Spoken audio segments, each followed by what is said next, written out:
je vous emmène avec moi dans une journée typique. Je crois que j'ai 6 ou 8 ajustements de programmation à faire. Nouvelle programmation de Florian Poirzon par exemple. Avec Florian, on va sortir un cours sur... Pour me rendre à mon cours, je prends le moyen de transport le plus populaire ici, le plus dangereux.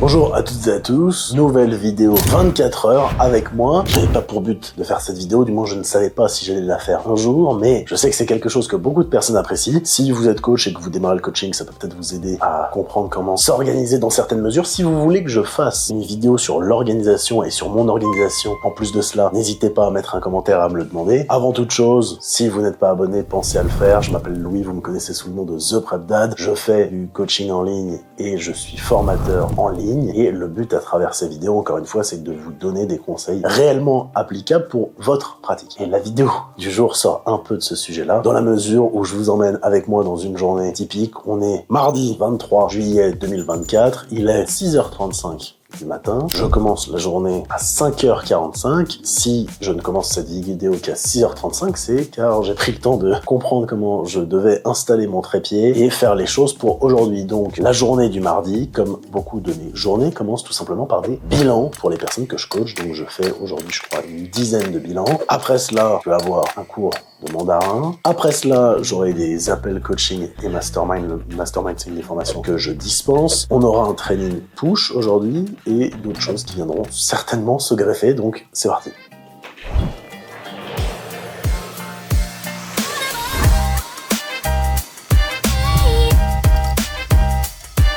Bon, et du coup, vu que je suis en train de faire les bilans, je vous partage quelques messages et peut-être on peut avoir des réflexions autour de ça car c'est intéressant. Et là, j'ai un bilan où la personne m'a mentionné à la fin dans ses victoires de la semaine, parce que c'est quelque chose que je demande, c'est ça fait maintenant 5 semaines que je n'ai pas fait de repas libre et honnêtement, j'en ai même pas envie car j'adore ma diète. Là, ça, c'est un message qui est relativement intéressant parce que ça montre encore une fois que je pense qu'il ne faut pas se forcer, entre guillemets, à faire des repas libres. Je sais qu'il y a des coachs qui donnent par exemple un repas libre par semaine. Quand je dis repas libre, c'est repas non traqué. Certaines personnes appellent ça cheat meal, je n'aime pas trop cette terminologie, mais encore une fois, si vous êtes coach, notamment que votre client est en surplus calorique, si j'étais vous, j'irais plus lui dire, tu as la possibilité inconditionnelle de faire un repas non traqué. Du coup, si vous dites ça à votre client va se dire, je sais que je peux le faire, je ne me sens pas obligé de le faire une fois par semaine. Et c'est justement ça ce qui va permettre peut-être à vos clients de se sentir mieux au fur et à mesure avec leur relation avec la nutrition, en sachant qu'ils ont la permission inconditionnelle de faire absolument tout.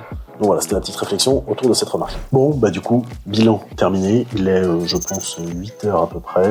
J'ai cours dans 30 minutes, donc je vais y aller. Cours de chinois. Ensuite, on reprend un bloc de travail, bloc de coaching. Ensuite, appel. C'est parti. Et évidemment, pour me rendre à mon cours, je prends le moyen de transport le plus populaire ici, le plus dangereux, les scooters.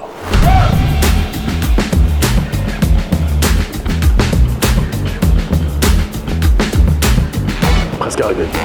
Ok.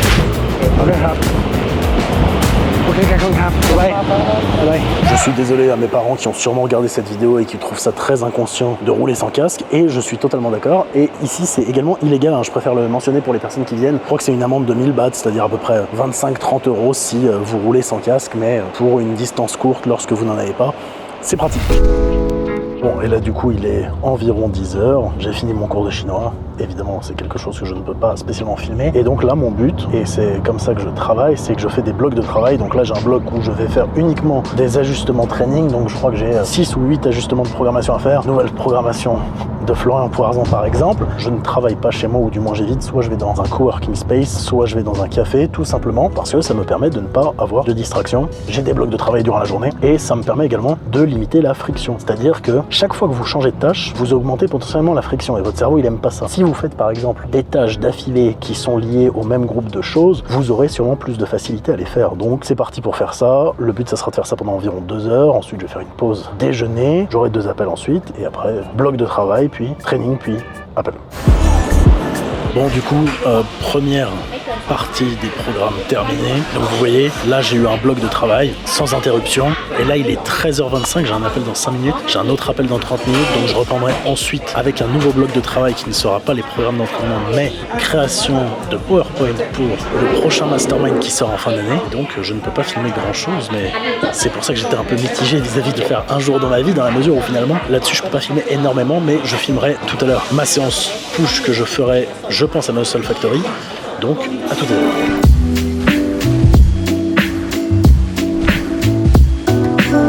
Voilà, fais genre que t'es contente. C'est comment le Mastermind, Ange-Marie? Ah mais attends, je suis quoi? Ah mais non, mais j'ai mon casque, en fait je suis trop con. Bon bah voilà, super. Bon, du coup, majorité de mes blocs de travail terminés, donc c'est parti. Séance push, je pense que c'est la partie qui intéressera le plus de personnes. Je vais du coup bien à Muscle Factory aujourd'hui. Parfois je vais à l'autre salle que vous avez déjà vu dans d'autres vidéos PPC. Donc là, Muscle Factory, c'est parti, j'essaierai de mettre le micro et d'en parler. Let's go.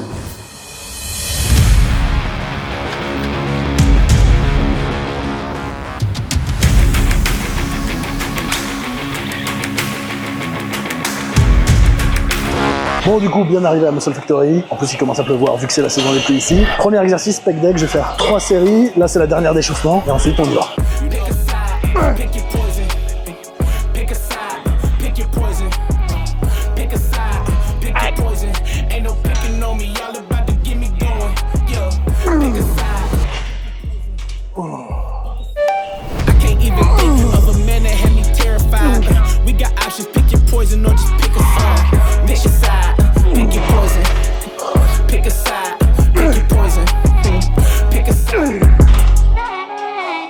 Deuxième exercice, du coup, chest press, même chose ici, 3 séries. Ensuite, j'aurai 3 séries d'élévation latérale, 3 séries de triceps, 3 séries de mollets et la séance sera terminée. Donc voilà, là au moins, vous comprenez un peu. J'en ai déjà parlé sur ma séance push, comment construire une séance push. J'aime bien commencer d'une manière générale par un fly, mouvement de presse, pourquoi pas un mouvement de presse plus pour la partie claviculaire. J'aime enchaîner ensuite sur élévation latérale, triceps et souvent j'aime bien mettre adducteur mollet avec. Aujourd'hui dans cette séance je ne mets que les mollets. Let's go, on va faire sur cette chest press 2 séries de chauffe et ensuite on y va.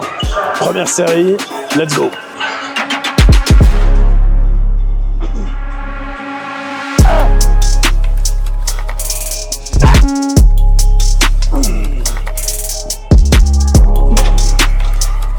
J'ai les mains qui glissent, mais il n'y a pas trop d'autres solutions ici dans la mesure où c'est très humide, donc je fais avec.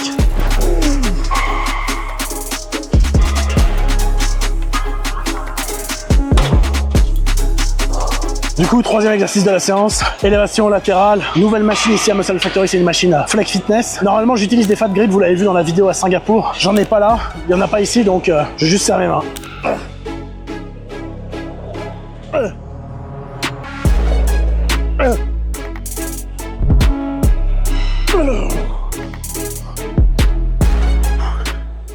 Quatrième exercice, extension triceps. Je fais ça à la barre ici car il y a là qu'une corde petite qui est disponible et je préfère la barre.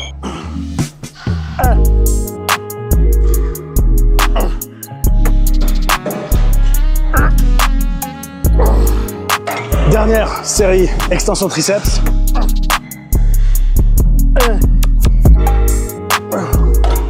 Bon, du coup, petit plaisir de fin de séance dans la mesure où je viens de trouver la corde longue que j'utilise normalement. Je vais faire une série avec et ensuite on passe au volet.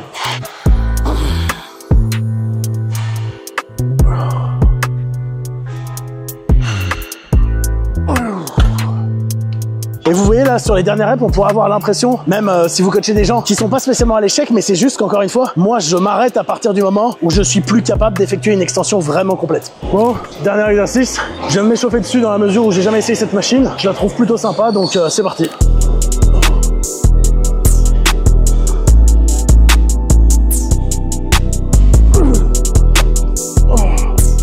J'arrive pas à savoir si j'aime bien la machine, dans la mesure où je la trouve plutôt bien, mais mes pieds en fait glissent énormément et j'ai essayé sans les chaussures. Ça glisse également, donc je sais pas si je vais garder la machine dans la rotation ou si je vais juste repasser sur extension mollet à la presse comme d'habitude.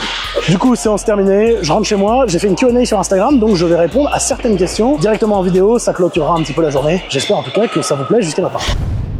Bon, du coup, bien rentré de ma séance push, je suis dans mon bureau et pour conclure cette vidéo, je vais répondre à vos questions que vous m'avez posées sur Instagram. J'avais pas fait de Q&A depuis longtemps. J'y répondrai sur Instagram, mais j'y réponds tout de suite pour ceux qui ne sont pas abonnés à moi sur Instagram. Si vous n'êtes pas abonné, je vous recommande fortement de vous abonner.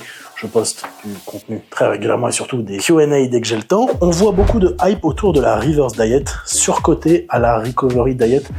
J'ai demandé à la personne ce qu'elle entendait par recovery diet, et recovery diet, ça serait directement un retour à la maintenance. Je pense que souvent, dans beaucoup de cas, c'est plus approprié de directement revenir à la maintenance calorique recalculée. Encore une fois, une reverse diet, ça implique de diminuer la magnitude de son déficit au fur et à mesure jusqu'à revenir à la maintenance. Or, si vous avez passé une période prolongée de temps déficité, même par rapport aux considérations lorsqu'il s'agit du cycle menstruel pour les femmes, je pense qu'il est, dans la plupart des cas, plus intéressant de revenir directement à la maintenance recalculée. Pourquoi préfères-tu vivre en Thaïlande? Alors, j'ai déjà répondu plusieurs fois. Alors déjà, c'est préféré par rapport à quoi? Si on parle par rapport à la France, j'aime la Thaïlande pour plusieurs choses. J'aime la Thaïlande pour la qualité et le confort de vie, l'accès à des services auxquels je n'aurais peut-être pas accès en France, la sécurité également, et je sais qu'il y a beaucoup de personnes qui pensent que Bangkok c'est une ville dangereuse. Renseignez-vous un petit peu et vous allez vous rendre compte que pas du tout. Également, je trouve que c'est un bon, on va dire, hub pour rencontrer des personnes de ce milieu-là. Il y a des personnes, je pense, que je ne les aurais jamais rencontrées si je n'étais pas venu habiter en Thaïlande. Également, l'atmosphère globale, les gens ici sont,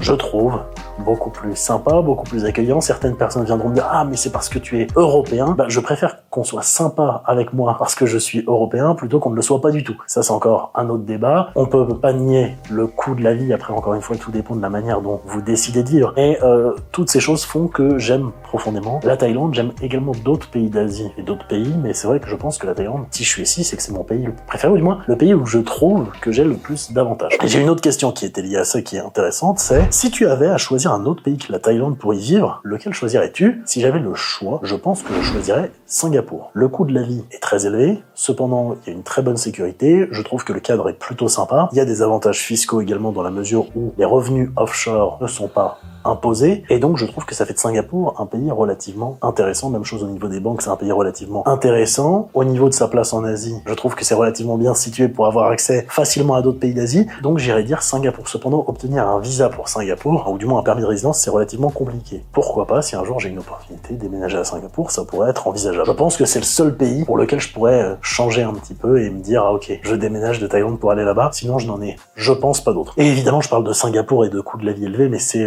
bien plus élevé que ce qu'on pense. C'est un des pays les plus chers au monde. Le CLA est-il bon pour une supplémentation alors que c'est des oméga 6? Je pense que tu devrais garder ton argent, car à ma connaissance, le CLA n'a pas montré de bénéfices, notamment lorsqu'il s'agit de perte de poids, et je sais que c'est l'objectif de beaucoup de personnes qui en consomment. Je vais répondre encore, allez, à 2 questions. À quand les nouveaux podcasts sur Spotify? Je suis très mauvais pour être régulier dans l'upload des podcasts sur Spotify, dans la mesure où en fait quand je reçois les fichiers, vu que c'est pas moi qui monte les podcasts, je reçois les fichiers vidéo. Je n'ai pas encore l'habitude de détacher l'audio et d'upload l'audio sur Spotify, mais plus vous me le dites, plus j'ai envie de le faire. Donc n'hésitez pas à mettre un commentaire et de me dire de le mettre sur Spotify, et peut-être que s'il y a suffisamment de commentaires, je commencerai à bien les upload d'une manière régulière. Allez, une dernière question. Bonjour, la formation Réussir son hors-saison sort quand SVP? Alors, parce que je pense que Florian pourra en faire une story. Avec Florian, on va sortir un cours sur réussir son off-saison. On parlera de nombreuses choses lorsqu'il s'agit de planifier sa timeline sur l'année en termes de nutrition, de training. On parlera également de considérations spécifiques lorsqu'il s'agit de la santé en bodybuilding. Également, je sais que ça intéresse beaucoup de personnes, de produits dopants et de ce que l'on sait, notamment en termes scientifiques et en termes pratiques de ce qui se fait.